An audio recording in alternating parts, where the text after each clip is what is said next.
ಸತ್ಯದ ಬೆಳಕಿನಲ್ಲಿ ನಮ್ಮ ವರದಿ, ನಮ್ಮ ಧ್ವನಿ, ಜನರ ವಿಶ್ವಾಸದ ಪ್ರತಿಬಿಂಬ. ನಾನು 4 ಅವರ್ ಕೆಲಸ ಮಾಡಿದ್ದೀನಿ. ಒಬ್ಬ ಫಿಸಿಕಲ್ ಮೀಟಿಂಗ್ ಇಂದಲೇ ನಮ್ಮ ಹೆಂಗೆ ತೆಗೆದ್ರೆ ನೀವು ಕಾರ್ಯಕ್ರಮಕ್ಕೆ ನಮ್ಮ ಹೆಂಗೆ ತೆಗೆದ್ರೆ ನೀವು ಕಾರ್ಯಕ್ರಮ ಕಮಿಟಿ ಕೊಡ್ತಾ ಇದ್ದಾರೆ ಮೇಡಂ. ಕಾರ್ಪೊರೇಟ್ ಕಂಪನಿನ ಇದು. ಕೆಆರ್ಎಸ್ ಪಕ್ಷದಲ್ಲಿ ಕಾರ್ಯಕರ್ತರಿಗೆ ಸೂಕ್ತ ಗೌರವ ಹಾಗೂ ನ್ಯಾಯ ದೊರೆಯುತ್ತಿಲ್ಲ ಎಂದು ಆರೋಪಿಸಿ ಕರುನಾಡ ರಾಷ್ಟ್ರ ಹೋರಾಟ ಸಮಿತಿ ರಾಜ್ಯ ಪ್ರಧಾನ ಕಾರ್ಯದರ್ಶಿ ದೊಡ್ಡಿಗನಾಳ್ ಅಂಜಿನಪ್ಪ ಪಕ್ಷದ ವಿರುದ್ಧ ತೀವ್ರ ವಾಗ್ದಾಳಿ ಮಾಡಿದ್ದಾರೆ. ದೊಡ್ಡಿಗಿನಾಳ್ ಅಂಜಿನಪ್ಪ ಅವರ ಪ್ರಕಾರ ತಾವು ಕಳೆದ 5 ವರ್ಷಗಳಿಂದ ಕೆಆರ್ಎಸ್ ಪಕ್ಷದ ಜಿಲ್ಲಾ ಕಾರ್ಯದರ್ಶಿಯಾಗಿ ಸೇವೆ ಸಲ್ಲಿಸಿ ದೇಣಿಗೆ ಸಂಗ್ರಹಿಸುವುದು, ಹೊಸ ಕಾರ್ಯಕರ್ತರನ್ನು ಪಕ್ಷಕ್ಕೆ ಸೇರ್ಪಡೆಗೊಳಿಸುವುದು ಸೇರಿದಂತೆ ಹಲವು ಸಂಘಟನಾ ಕಾರ್ಯಗಳಲ್ಲಿ ಸಕ್ರಿಯವಾಗಿ ತೊಡಗಿಸಿಕೊಂಡಿದ್ದರು. ಆದಾಗ್ಯೂ ಯಾವುದೇ ಸಮರ್ಪಕ ಕಾರಣವಿಲ್ಲದೆ ತಮ್ಮನ್ನು ಪಕ್ಷದಿಂದ ಹೊರಗಿಡಲಾಗಿದೆ ಎಂದವರು ಆರೋಪಿಸಿದರು.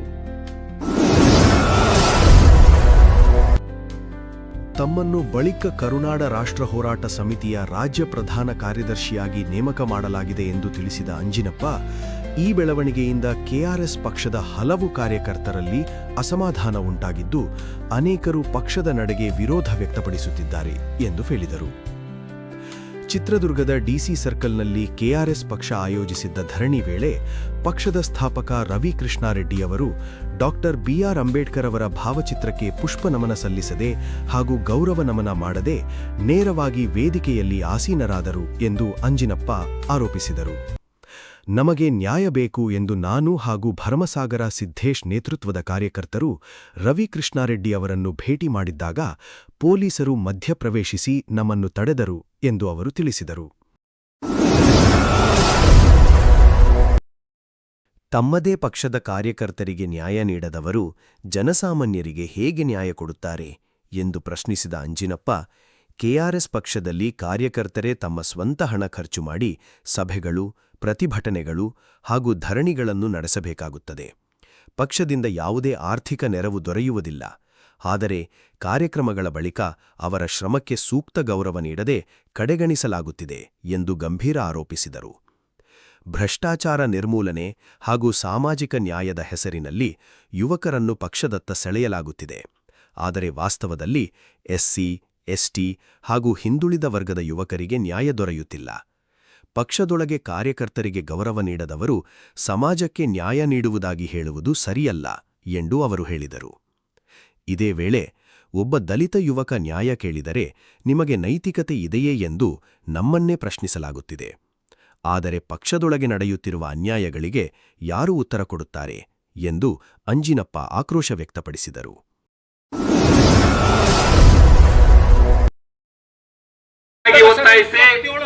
ಒಂದು ದಿನದ ಧರಣಿ ಕಾರ್ಯಕ್ರಮವನ್ನ ಜಿಲ್ಲಾಧಿಕಾರಿಗಳ ಕಚೇರಿ ಮುಂದೆ ಇವತ್ತು ಹಮ್ಮಿಕೊಳ್ಳಲಾಗಿದೆ.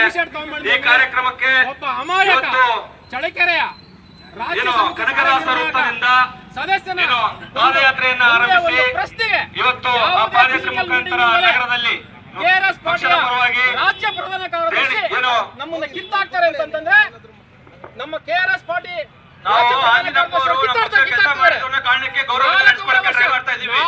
ಆದ್ರೆ ಅವರು ಅದನ್ನ ಮೀರಿ ನಡ್ಕೊತಾ ಇದ್ದಾರೆ. ಪೊಲೀಸರು ಅವ್ರಿಗೆ ನೋಡ್ಕೋಬೇಕು ಸ್ವಲ್ಪ. ನಾವಿಲ್ಲಿ ಪ್ರತಿಭಟನೆ ಮಾಡೋದಕ್ಕೆ ಪರ್ಮಿಷನ್ ತಗೊಂಡು ಪ್ರತಿಭಟನೆ ಮಾಡ್ತಾ ಇದೀವಿ. ಅಂಜಿನಪ್ಪ ಏನೇನ್ ಕೆಲಸ ಮಾಡಿದ್ದಾರೆ ಅಂತ ಎಲ್ಲ ಇಲ್ಲೇ ಹೇಳ್ಬೇಕಂತಂದ್ರೆ ಇಲ್ಲೇ ಹೇಳ್ತೀವಿ, ತೊಂದರೆ ಇಲ್ಲ. ಆದ್ರೆ ಆ ಕೆಲ್ಸಕ್ಕೆ ನಾವು ಬಂದಿಲ್ಲ. ಇವತ್ತು ಆ ಕೆಲ್ಸಕ್ಕೆ ನಾವು ಬಂದಿಲ್ಲ. ಪೊಲೀಸರು ಸ್ವಲ್ಪ ಅವ್ರಿಗೆ ಅಂಜಿನಪ್ಪ ಅವ್ರಿಗೆ ಹೇಳ್ಕೊಳ್ಳಿ. ಅವರು ಪ್ರತಿಭಟನೆ ತಗೊಂಡು ಪ್ರತಿಭಟನೆ ಮಾಡೋದಕ್ಕೆ ನಿಮ್ಗೂ ಅವಕಾಶ ಇದೆ. ಪರ್ಮಿಷನ್ ತಗೊಂಡು ಹೋರಾಟ ಸಮಿತಿ ಅಂತ ಹೇಳ್ಬಿಟ್ಟು ನಾವು ಕೂಡ ಅಧಿಕೃತವಾಗಿ ರಾಜ್ಯ ಮಟ್ಟದ ಸಂಘಟನೆ ಮಾಡಿಕೊಂಡು ನಾವು ಕೂಡ ಅವರ 2ರಷ್ಟು ಕೂಡ ನಾವು ಚಿತ್ರದುರ್ಗ ಜಿಲ್ಲೆ ಕರ್ನಾಟಕದಾದ್ಯಂತ ಕೆಲಸ ಮಾಡ್ತೀವಿ. ಈ ಕೆಆರ್ಎಸ್ ಪಾರ್ಟಿ ಟೋಂಗಿ ಪಾರ್ಟಿ. ಈ ಕೆಆರ್ಎಸ್ ಪಾರ್ಟಿ ಯಾವ ಜನಸಾಮಾನ್ಯರಿಗೂ ನ್ಯಾಯ ಕೊಡಿಸಲ್ಲ. ಈ ಕೆಆರ್ಎಸ್ ಪಾರ್ಟಿ ಓನ್ಲಿ ಮನವಿ ಕೊಡ್ತಕ್ಕಂಥ ಪಾರ್ಟಿ. ಕೆಆರ್ಎಸ್ ಪಾರ್ಟಿ ಕೇವಲ ಲೈವ್ ಮಾಡ್ತಕ್ಕಂಥ ಪಾರ್ಟಿ. ಈ ಕೆಆರ್ಎಸ್ ಪಾರ್ಟಿ ಕೇವಲ ವಿಡಿಯೋ ಮಾಡ್ತಕ್ಕಂಥ ಪಾರ್ಟಿ. ಯಾವುದೇ ಕಾರಣಕ್ಕೂ ಕೊಟ್ಟಿರ್ತಕ್ಕಂಥ ಮನವಿಗಳನ್ನ ಯಾವುದೇ ಕಾರಣಕ್ಕೂ ಫಾಲೋಅಪ್ ಮಾಡಲ್ಲ, ಯಾವುದೇ ಕಾರಣಕ್ಕೂ ನ್ಯಾಯ ಕೊಡಿಸಲ್ಲ. ಇದು ರೈತ ಚೈತನ್ಯ ಯಾತ್ರೆ ಚಿತ್ರದುರ್ಗದಲ್ಲಿ 3ನೇ ಬಾರಿ ಆಗ್ತಿರೋದು. 3ನೇ ಬಾರಿಯಲ್ಲಿ, ಮೊದಲನೇ ಬಾರಿಯಲ್ಲಿ ಇವರ ಅಧ್ಯಕ್ಷತೆಯಲ್ಲಿ ಸುಮಾರು 3 ತಿಂಗಳು ಅಭಿಯಾನ ಮಾಡಿದ್ದೀವಿ, ಯಾವ ರೈತರಿಗೂ ನ್ಯಾಯ ಕೊಡಿಸಿಲ್ಲ. ಇವರು ಢೋಂಗಿ KRS ಸೈನಿಕರು ಯಾವುದೇ ಕಾರಣಕ್ಕೂ ಯಾವ ಜನಸಾಮಾನ್ಯರಿಗೂ ಹೆಲ್ಪ್ ಮಾಡಲ್ಲ. ಇವರು ಮಾತುಗಳಿಗೂ ಭಾಷಣಕ್ಕೂ ನಡೆಗೂ ನುಡಿಗೂ ಯಾವುದೇ ಲಿಂಕ್ ಇಲ್ಲ. ನಡೆಗೂ ನುಡಿಗೂ ಲಿಂಕ್ ಇಲ್ಲದ ಪಾರ್ಟಿ ಅಂತಂದ್ರೆ KRS ಪಾರ್ಟಿ. ಇವತ್ತು ನಾವು ಕಾಂಗ್ರೆಸ್ ಕೂಡ ನಂಬೋದು, BJPನೂ ಕೂಡ ನಂಬೋದು, JDS ಕೂಡ ನಂಬೋದು. KRS ಪಾರ್ಟಿ ಆ 3 ಪಕ್ಷಗಳಿಗೆ ವಿಭಿನ್ನವಾಗಿ ಮುಗ್ಧ ಜನರಿಗೆ ಮೋಸ ಮಾಡ್ತಾ ಇದೆ. ಮುಗ್ಧ SC ST ಹುಡುಗರಿಗೆ ಮುಗ್ಧರಿಗೆ ಸೇರಿಸ್ಕೊಂಡು ಅವ್ರ ಹತ್ರನೇ ಖರ್ಚು ಮಾಡಿಸಿ ಪಕ್ಷ ಪ್ರಚಾರ ಮಾಡಿಸ್ಕೊಂಡು ಇವರು ನಾನು ಒಂದು ಶಾಪ ಸರ್, ಇದು ನನ್ನೊಂದು ಶಾಪ. ಇಡೀ ಇವುದು 10 ವರ್ಷ ಅಲ್ಲ 20 ವರ್ಷ ಕಳೆದ್ರು ಕೂಡ ಒಂದು ಗ್ರಾಮ ಪಂಚಾಯಿತಿ ಮೆಂಬರ್ ಕೂಡ ಇವು ಅಯೋಗ್ಯರಿಗೆ ಮಾಡಲಿಕ್ಕೆ ಆಗಲ್ಲ. ನಮ್ಮ ಕನ್ನಡ ನಾಡಿನ ಜನತೆಗೆ KRS ಸಂಘಟನೆಯ ರಾಜ್ಯಾಧ್ಯಕ್ಷರಾದ ಸಿದ್ದೇಶ್ ಮಾಡುವ ನಮಸ್ಕಾರಗಳು. ಈಗ ನಾವು ಇಲ್ಲಿ ಸೇರಿದ ವಿಚಾರ, KRS ಸಂಘಟನೆಯಲ್ಲಿ KRS ಪಕ್ಷದಲ್ಲಿ ನಾವು ಕೆಲಸ ಮಾಡಿದಾಗ ನಮಗಾದಂಥ ನೋವುಗಳನ್ನು ಹಂಚ್ಕೊಳ್ಳೋದಕ್ಕೋಸ್ಕರ ನಾವು ಈ ಮೀಟಿಂಗನ್ನು ನಾವು ಮಾಡ್ತಾಯಿದ್ದೀವಿ. ಮುಖ್ಯವಾದ ವಿಚಾರ, KRS ಪಕ್ಷದಲ್ಲಿ ಪ್ರಾಮಾಣಿಕವಾಗಿ ಕೆಲಸ ಮಾಡಿದಂತಹ ನಮ್ಮ ಅಂಜನಪ್ಪ ಸರ್ಗೆ ಮತ್ತು ನಮಗೆ, ನಾವು ಪ್ರಾಮಾಣಿಕವಾಗಿ ನಮ್ಮ ಕೆಲಸಗಳನ್ನು ಬಿಟ್ಟು ನಮ್ಮ ದುಡ್ಡು ಖರ್ಚು ಮಾಡ್ಕೊಂಡು ನಮ್ಮ ಟೈಮ್ ವೇಸ್ಟ್ ಮಾಡ್ಕೊಂಡು ಸಂಘಟನೆಗೋಸ್ಕರ ಜನಗಳ ಹೊಂದಾಣಿಕೆ ಮಾಡ್ಕೊಂಡು ಅವ್ರನ್ನೆಲ್ಲ ಇವತ್ತು ಒಬ್ಬನ ಕೂಲಿ ಆಳನ್ನ ಸೇರಿಸೋದು ತುಂಬ ಕಷ್ಟ ಇದೆ. ಅಂಥದ್ರಲ್ಲಿ ನಾವು 100-150 ಜನ ಸೇರಿಸ್ಕೊಂಡು ಮಾಡಿದಂಥ ಒಂದು ಕಾರ್ಯಕ್ರಮದಲ್ಲಿ ನಮಗೆ ಆ ಜಿಲ್ಲೆಯಲ್ಲಿ ಇವರು ಇದುವರೆಗೂ ಮಾಡಿದಂಥ ಹೋರಾಟಗಳಲ್ಲಿ ಮನೆಗಳನ್ನು ಕೊಡ್ತಾರೆ ಹೊರತು ಇವರು ಸುಮ್ಮನೆ ಪಕ್ಷದ ಪ್ರಚಾರಕ್ಕೋಸ್ಕರ ನಮ್ಮ ಚಿತ್ರದುರ್ಗ ಜಿಲ್ಲೆಯಲ್ಲಿ ಆಗಲಿ ಎಲ್ಲೇ ಆಗಲಿ ಸುಮ್ಮನೆ ಪಕ್ಷದ ಪ್ರಚಾರಕ್ಕೋಸ್ಕರ ನೇಮಕಾವಸ್ಥೆಗೆ ಅರ್ಜಿಗಳನ್ನು ಕೊಡುವಂಥ ಕಾರ್ಯ ಮಾಡ್ತಿದ್ದಾರೆ ಹೊರತು ನಿಜವಾಗಲೂ ಪ್ರಾಮಾಣಿಕವಾಗಿ ಜನಗಳಿಗೆ ಆಗಲಿ ರೈತರಿಗೆ ಆಗಲಿ ಒಬ್ಬ ಬೇರೆ ನೊಂದಿರೋ ವ್ಯಕ್ತಿಗಾಗಲಿ ನಿಜವಾಗಲೂ ನ್ಯಾಯ ಸಿಗಬೇಕು ಅನ್ನೋ ಒಂದು ಉದ್ದೇಶ ಇಟ್ಕೊಂಡು ಖಂಡಿತ ನಮ್ಮ ಕರ್ನಾಟಕ ರಾಜ್ಯದಲ್ಲಿ ಎಲ್ಲೂ ಕೂಡ ಹೋರಾಟ ಮಾಡಿದ ಇತಿಹಾಸಗಳು ನಾನು 4 ತಿಂಗಳಲ್ಲಿ ನೋಡಿಲ್ಲ. ಕಾರಣ ಇವ್ರ ಉದ್ದೇಶಗಳು ಏನೇನೋ ಗೊತ್ತಿಲ್ಲ. ಸುಮ್ಮನೆ ಪಾರ್ಟಿ ಪ್ರಚಾರಕ್ಕೋಸ್ಕರ ಸುಮ್ಮನೆ ಅಮಾಯಕ ಜನಗಳಿಗೆ ಮಂಕು ಬೂದಿ ಏರಿಸ್ಬಿಟ್ಟು ಅವ್ರಿಗೆ ಪದಾಧಿಕಾರಿ ನೋಡಿ ಸರ್, ಈಗ ಆಲ್ರೆಡಿ ಪದಾಧಿಕಾರಿಗಳು ಕೊಟ್ಟಿದ್ದಾರಲ್ಲ, ಬೇಕಾದ್ರೆ ಅವ್ರು ಹಿಸ್ಟ್ರಿ ತೆಗೆದು ನೋಡಿ ಸರ್. ಕೆಲವರು ವಿದ್ಯಾವಂತರಿದ್ದಾರೆ, ಕೆಲವರು ಅವಿದ್ಯಾವಂತ, ಅವ್ರಿಗೇನು ರಾಜಕೀಯದ ಹಿತಾಸಕ್ತಿನೇ ಇರಲ್ಲ, ರಾಜಕೀಯದ ಗುಂಗೆ ಇರಲ್ಲ, ರಾಜಕೀಯದ ಏನಂತ ಗೊತ್ತಿರಲ್ಲ. ಅಂಥ ಅಮಾಯಕರಿಗೆ ಪದಾಧಿಕಾರಿಗಳನ್ನು ಕೊಟ್ಟು ರಾಜ್ಯ ಸಮಿತಿಯವರು ಅವರಿಗೆ ಏನೋ ಒಂಥರ ಮಾನಸಿಕವಾಗಿ ತುಂಬ ನಾವು ಇದೀವನೋ ಅಂತ ಏನೋ ಮಾನಸಿಕವಾಗಿ ಏನೋ ಒಂಥರ ಪವಾಡಗಳ ರೀತಿಯಲ್ಲಿ ಅವ್ರಿಗೊಂದು ಧೈರ್ಯ ತುಂಬ ಒಂದು ಕೆಲಸವನ್ನು ಮಾಡಿ ಅವ್ರ ಕಡೆಯಿಂದ ದುಡ್ಡು ಖರ್ಚು ಮಾಡಿಸ್ತಾರೆ, ಅವ್ರ ಸಮಯ ವೇಸ್ಟ್ ಮಾಡಿಸ್ತಾರೆ.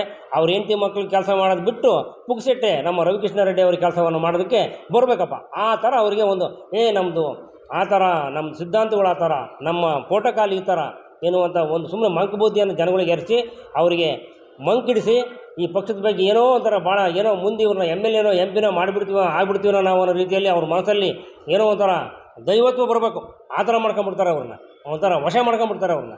ಫಸ್ಟ್ ಬರೋವರೆಗೂ ಸೈನಿಕರೇ ನೀವೇ ಪ್ರಜೆಗಳು, ನಿಮ್ಮಿಂದನೇ ನಮ್ಮ ಪಕ್ಷ ಅಂತ ಹೇಳ್ತಾರೆ. ಬಂದಾದಮೇಲೆ ನಿಂದು ಅದಲ್ಲ, ಪ್ರೋಟೋಕಾಲ್ ಪ್ರಕಾರ ನೀನು ಕೆಲಸ ಮಾಡಬೇಕು, ನಾವು ಹೇಳಿದಂಗೆ ಆಗಬೇಕು, ನಾವು ಹೇಳಿದ ರೀತಿಯಲ್ಲೇ ನೀನು ಕಾರ್ಯಕ್ರಮಗಳನ್ನು ರೂಪಿಸ್ಕೋಬೇಕು.